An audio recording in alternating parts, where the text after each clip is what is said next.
I want to welcome everybody to Revival Fires TV, and we have Jason Hooper with us in this interview. And Jason is from Morning Star, and he's got a great wife, Tina, and 3 children. And he works and really connects with Todd Bentley out in Morning Star, does a lot of conferences with Todd, and has been part of Todd's whole restoration, too, with Rick Joyner. And he just carries a great anointing that's upon your life. We've had Jason here at our Prophetic Seers Conference, and it has just been amazing. It's not just about learning about the prophetic.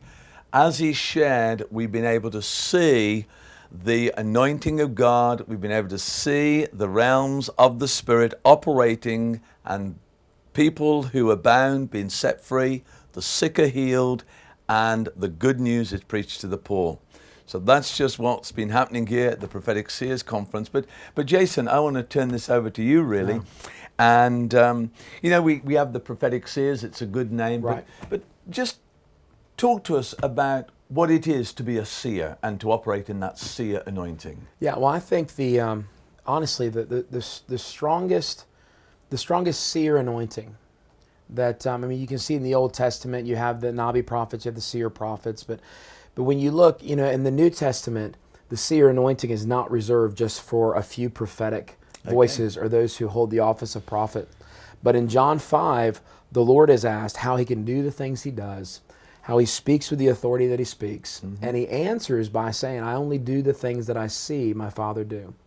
And then he gives us all the key to see. Okay, let me just back up there a minute. When you say, I only see, so that's Jesus. Now let's talk about Jason. That's right. And so how do you see? Well, for me personally, the way that I see that seer realm activated is a lot of times, whether it's in a meeting, I'll begin to activate just prophetically. I'll just begin to prophesy by faith. I'll begin to speak what I'm already hearing. And as I begin to prophesy what I'm hearing, I begin to see as well.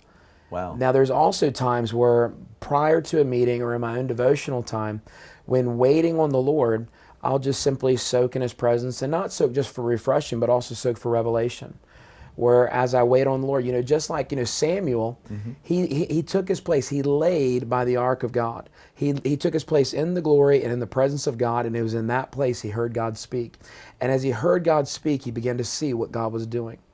And we see the same thing when Jesus responds to the religious folks when they're offended that he sees what God is doing. He said the Father loves the Son and shows him all things that he himself is doing. Yeah. He didn't say he loved the prophets. He loves the Son and shows him all things that he himself is doing, even greater works than these that we may all marvel. And all of us want to see the greater works. Yeah. All of us are hungry for the healings, the signs, the wonders, and the miracles. And Jesus was clear in John 20:21. He said, as the Father sent me, so I send you. In John 17, he said, the same love that the Father had for me, the same love the Father that you had for me, you have for them. The same glory that you've given to me, we've given to them. Wow. And so the same love the Father had for Jesus the Son, he has for you and he has for me. And when we pull our life back into that love, our eyes are open to see all that he's doing. And that's where the greater works begin to flow. It's not something we have to muster up or pop, but it just flows out of who we are as we as a branch abide in him as the vine.